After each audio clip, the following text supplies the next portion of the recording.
ครับทักทายสบายดีเด้อสวัสดีครับบายดีพ่อแม่พี่น้องยินดีต้อนรับเข้าสู่ช่องสาวหน่อยหรือเราเข้าสู่สาวน้อย สาวหน่อยเนาะมื้อนี้เฮามีเมนูหยังมื้อนี้ว่ามีอีหยังเกาะมื้อนี้สิว่าแล้วก็บ้านสาวน้อยมีงานเนาะทุกคนเนาะมีงานใส่คำว่ามีงานมื้อนี้ใส่คำว่ามีงานเลยแหละเพราะมันเป็นงานน้อยๆหรือว่าอีหยังแต่อันนี้นะแบบต้อนรับแขกก็คือ แขกสิมายามเนาะทุกคนเนาะก็คือแขกทางฝั่งไทยฝั่งไทยนะทุกคนเนาะก็คือสิได้สิว่าจะได้ว่าคันสิว่ายังไงคือแบบต้อนรับเฮ็ดกินต้อนรับว่าที่อ้ายเคยว่าที่อ้ายเคยของซะหน่อยเนาะเพราะว่าทุกคนชื่อว่าเอ้ยซะหน่อยเอ้ยเป้านั่นแหละเพิ่นแฟนเพิ่นสิมาเพิ่นมาซื่อๆนี่บ่รู้มาเฮ็ดผูกแขนหรือจังได๋มาดินเพิ่นสิมาดินอีเมหั่นแล้วขึ้นเมื่อเว้ากันแล้วเนาะทางผู้ใหญ่หั่นแหละเฮาก็บ่ฮู้นำจึงเนาะเว้ากันนั่นแหละเดี๋ยววันนี้อีเมลสิลงมามื้อนี้ก็คือแล้วสิมาดินเฮือนมากินข้าวอยู่นี้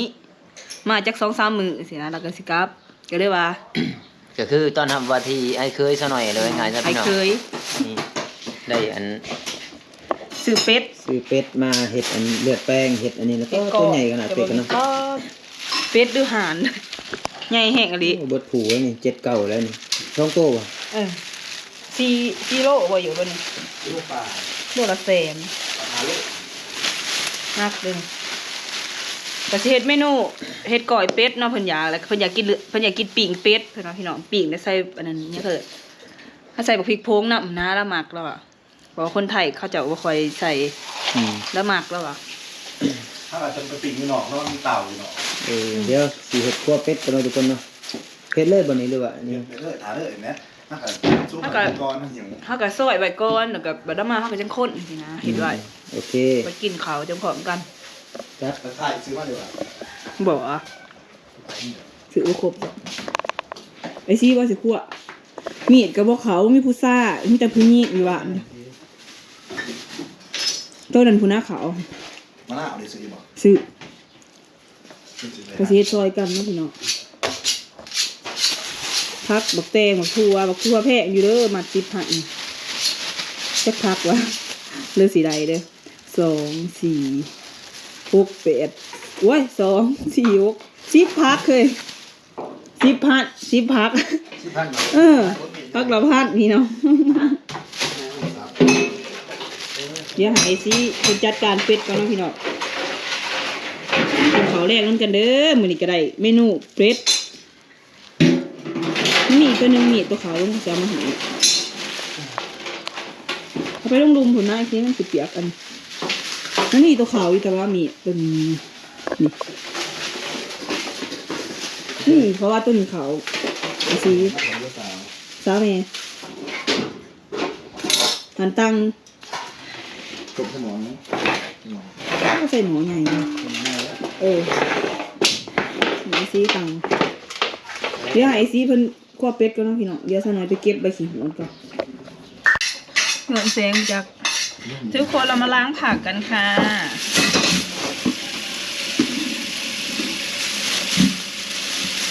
ผักสลัดกับมาหาผัก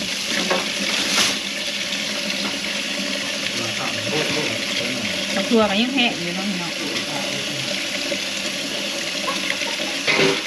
ปลาหน่อยไปเห็ดเด็ดมาใหม่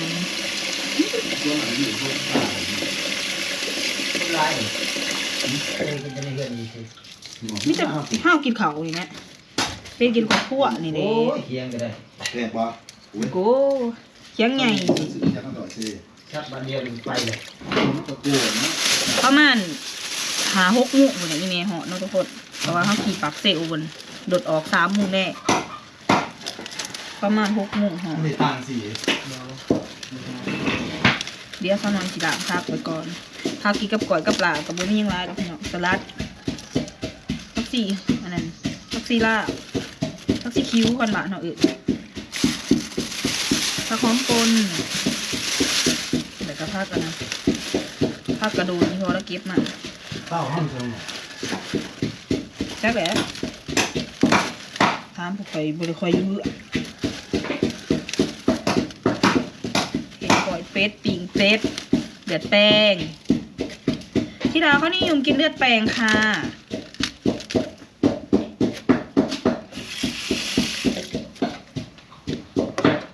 เดี๋ยวดับพักก่อนซะ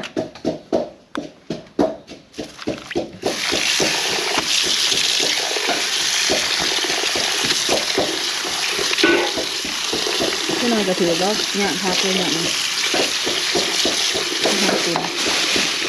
โอเคพายขั่วซีเป็นเซฟอีกแล้วนี่ทุกคนตัดผ่ามาตอนนี้เขากับซีมาซอยกันเขาสิซอยดิบเอาเลยเหรอ แม่แล้วก็ต้องสเปรย์ลวก ซอยเป็นเนื้อเป็ดดิบเดี๋ยวเขาจะไปลวกนะทุกคนเขาเทก่อยซุปแล้วก็ซีเดือดแป้งจักจานหนึ่งนะคะซอยพวกข้างในเนาะเราจะไปลวก เบียดกับข้าว ที่จริงเงินเท่าต้มซุปเอามาซอยกันได้เนาะแต่ว่า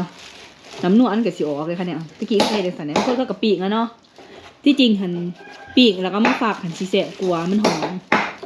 แต่ว่าเขาสีซอยเราไปด้วยเอาเนาะพี่มันก็แสบคนละแบบแล้วมันก็ง่ายกว่า สปอยทั้งหมด ในอันนั้นมาขยันกันลวกที่พอแล้ว ลวกเห็นยัง ลวกที่พอกิน ปีกแล้วเราหมักจี น้าลวกเลยนี่หวานมันจะหวาน หมอมันเดือดจะได้ขอลง บ่ท่านไหนฟลุกโอ้บ่ท่านไหนนะผมว่าท่านโพด ตัวบอกไงลูก3 โลกมา ซีโร่2ตัว ท้องตัวก่อน ท้องตัวแล้วจะพอกิน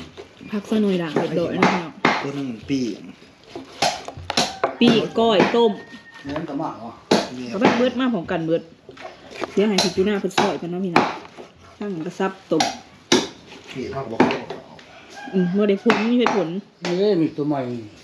จับ เอาแล้วก็อีสีนี่ตัวไหนสิต้มหมอเอาได้ปีก ตุ่มแน่ปิ้งแน่ มันทั้งบวกกัน หมอต้มเนาะพี่น้องตัวนี้ บวกกันทุกทอด ตัวนี้เขาอยู่บนนี้ ก็อย่างนี้มันขโมยเลย นั่นแหละซอยดิบมันเหนียวเท่าบ่เขาอยู่ หัวก้อน กลมเอาก็ได้เอ้า สาวเขาเบื่อไอ้นั่นไม่หรอกเลย สากกระเบือ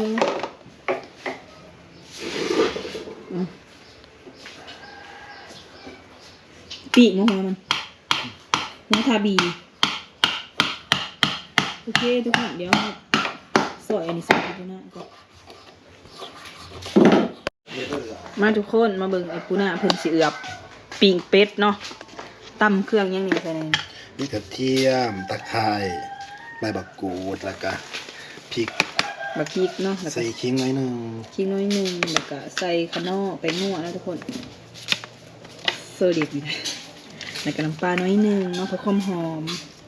นี่เครื่องเขาตำเรียบร้อยแล้วเนาะ เพราะอยากใส่มือด้วยจ้า ใส่มือได้จ้าเขาให้กินเองเขาหนึ่งหนาเด้อพี่น้องบ่ต้องลามากันเด้อเพราะเขาให้กินเองทุกขั้นบ่อยากเสียมือกันเอามือก็ได้ ตรงมือเลย สูตรพี่ปูน่าอีกแล้วพี่ปูน่าเขาขวดอีกแล้วพี่น้องอันไม่เหือนไม่ซ่าไม่คั่วคืออย่างจะเสียมือ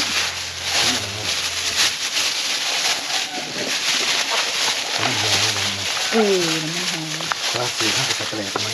เลย จะปลาแดกเอาก็ได้สูตรเท่ากับสีปีกแบบใส่น้ำปลาแดกน้อยหนึงเนาะพี่น้องปีกไข่อ่อนเนาะ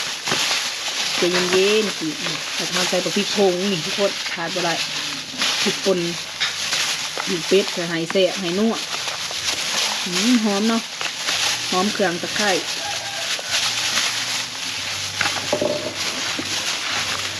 ทางนี้เฮ็ดย่างทางนี้ ขัวสิ้น เงียบดีกว่า ขัวสิ้นเห็ดเลือดแป้งกับเห็ด ก้อย ลาบเป็ดหรือว่าก้อยเป็ดอะไรทุกคนเนาะ เขาซอยแบบดิบๆนะคะจะมาลวกจริงๆเนาะพี่น้องมีหมอตุกคนเป็ดโหดอ่ะมันอยู่เนาะ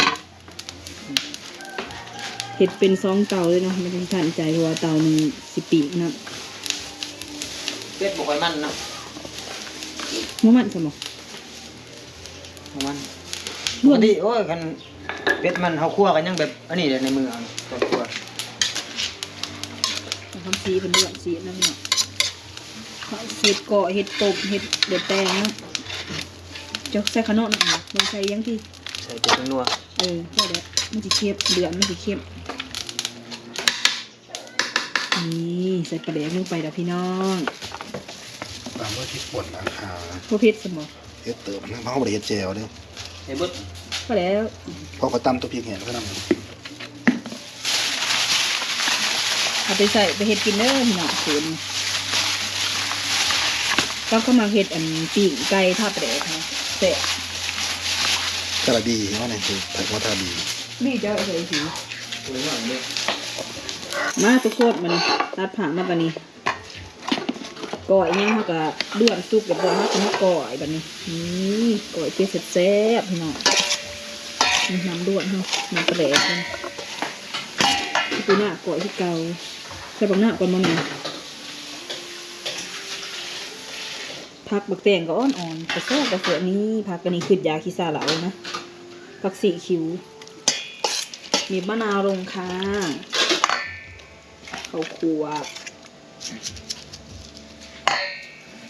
สดค่ะ ไอ้ซีเลยยังจะ เนี่ย บวงก่อยคือกันอยู่กับบ้านจ้ะ คือกันแหละ แม่นบ่ ถ้าบ้านก็คือลาบ คือไทยอยู่ว่าถ้าเป็นก้อยเนาะดาบกับผู้เป็นนิ้วเหนียวผุนดาบเพิ่น แล้วก็อีกลาบเหนียวอีกเลย กูมันคือกันเนาะแต่ว่าก็คือกันหั่นแหละก้อยละคือกันก้อยละพัดซื้อมันเต็มมันนี่ดีแต่ว่าเฮาเอิ้นตะก้อยก้อยเป็ดโอ้จะมาใส่ลาคือเด้อ ใส่ร้านกับแซ่บหลาย บ่แซ่บ พี่น้อง บ่แซ่บก็ให้มันหู้ไปเนาะทุกคนเนาะ น้ำปลาแดกลงไปเนาะพี่น้อง น้ำต้มมันบ่ได้น้ำปลาแดก กับปลาแดกข้าวน้ำต้มพานะ น้ำคือสีได้ใช่เนาะก็ได้จับมา พอบ่แม่นลาบแล้วมันสั่วเลย แล้วจามเรียงใส่ผักเส้นนี้กับแขก เป็นสั่วได้หยด น้ำตบน้ำท้องแต่ด้วนทะเลที่ลายมัน ตู้ไปใส่น้ำตกนะ โอ้ยเบอร์เข้ามาจนเขาจำน้ำจ้า ไปใส่จนเบิดว่ะใส่โกะเพราะว่าพอดีใส่ตกนั่นแหละค่ะ เดี๋ยวมันเซ่ที่โพน้ำหมากกดน้ำหนา น้ำหมัก จับกันนี่ตาโบเฮดเพชรของเราทีนี้ กระเบงออกให้เราตาม ชิมมั้งมัน กินเผ็ดบ่ล่ะ ชิมมั้งจ้า ชิมเลยค่ะชิมก่อน ผม เบิ่ง ผักสีชิมมึง ใส่หน่อยหน่อยเนาะ น้ำเปล่าอ่ะ ก็ได้เผื่อใส่ผัก เสียเนาะ พอ เอาเพชรอีกบ่ คือบ่แบ่งเอาอีพอก่อน คันเราบ่กินเผ็ดได้แล้วก่อน โคตรอันนั้นที่ละโคตรใส่ที่ละกระเบงออกอาจารย์ไม่เล่าเนี่ยสิหอมไปจ้า ด้วยน้ำจะคนง่าย โอ้ย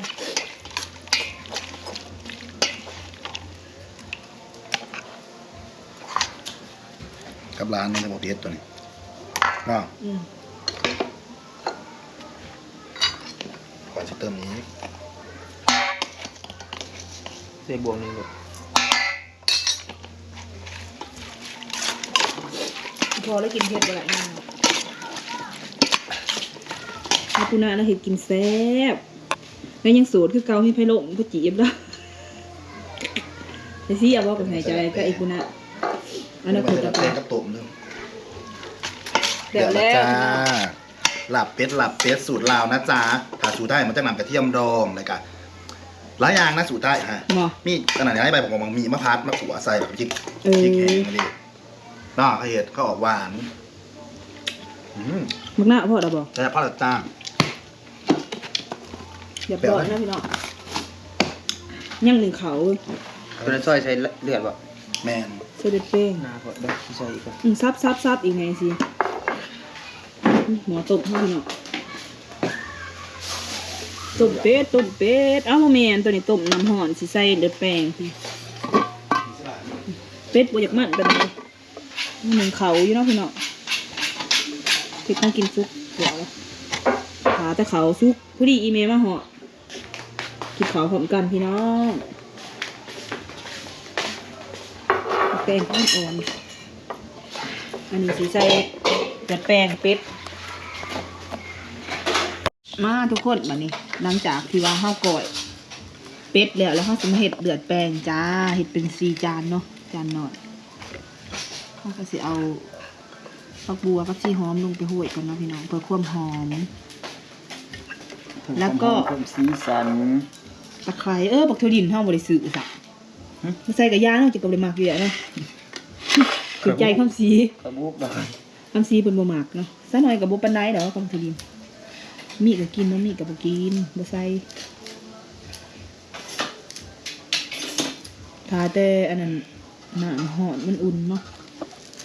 น้ำ ปรุงเลือดเอาไปต้มก่อนทุกคนต้มใบหัวชิงไข่แล้วก็ใส่อัน ใบมะกรูด ใบมะกรูดนำให้มันหอมเพิ่มความหอมในกระดับข้าวน้ำทุกคนเนาะเราจะเอาผักตัวนี้โรยหนาประมาณ เอา นี้ ความป่นนะทุกคนแซ่บๆมาเด้อพี่น้องเอ้ยอยากให้พี่ให้น้องกินน้ำกันนี่เนาะคือสิแซ่บกินได้หลายคนยังแซ่บอะแดะยังแต่สิเอาเลือดดกมันนี่พี่น้อง ในระหว่างนี้เขาก็ทาก่อนทุกคนเนาะทาน้ำมันเย็นก่อนเขาเอาน้ำไปต้มมันยังร้อนอยู่ใส่น้ำเย็นแล้วก็จะหน่อยเขาจะชิมมาปรุงเลือดเนาะอันนี้เขาแต่งหนาจานไว้อยู่เฉย โอเค เขาเห็ด4 จานทุกคน เห็นเดือดบ่เป็นหยังเนาะเห็นไก่อยู่โล เอาเรียน โอ้ มาทุกคนวันนี้เดี๋ยวไอซีคือสิผสมเลือดสิเฮ็ดเดือดแป้งมาทุกคนบ่ว่าไก่ปานใดเพราะว่าอยากมันติดเหลืองเนาะพี่น้องอันยับไปไกลๆสิซะคือใส่น้ำลายเถอะ พอดี มาพี่น้องยับไปไกลซะอย่ามันติดเหลืองเทลงไปเลยจ้าเดี๋ยวเอาแขนนะค่ะเดียวเฮ้ยมันสิแขนละมันเป็นบุญนะ ทันแล้วโอ้ยรุ่นไวดี บ่พอครับ มันเป็นรุ่นดอกพยันบ่ทัน จะพ่นเถิงโพดแต่จะ3 จานเนาะพี่น้องเรียบร้อยแล้วเนาะ เอาเยอะนะคนใส่ตันเลย แต่จะ เลือด 3 มัน จาน มันเป็นนางแต่อยู่พี่เลยมันเป็นนางแต่อยู่พี่เลยนะตอนเขาไปทำผสม เรียบร้อยปะพี่น้องไอเปย์ยังก็มาหอดได้เนาะเดี๋ยวสิกินเผาพบกันหาไปติดตามมี2มาคันซีเลยกินเผาคลิปนี้เป็นคลิปเฮ็ดกินเนาะพี่น้อง สวัสดีครับบ๊ายบายพี่น้องพบกันใหม่คลิปหน้าเด้อจ้าสวัสดีครับ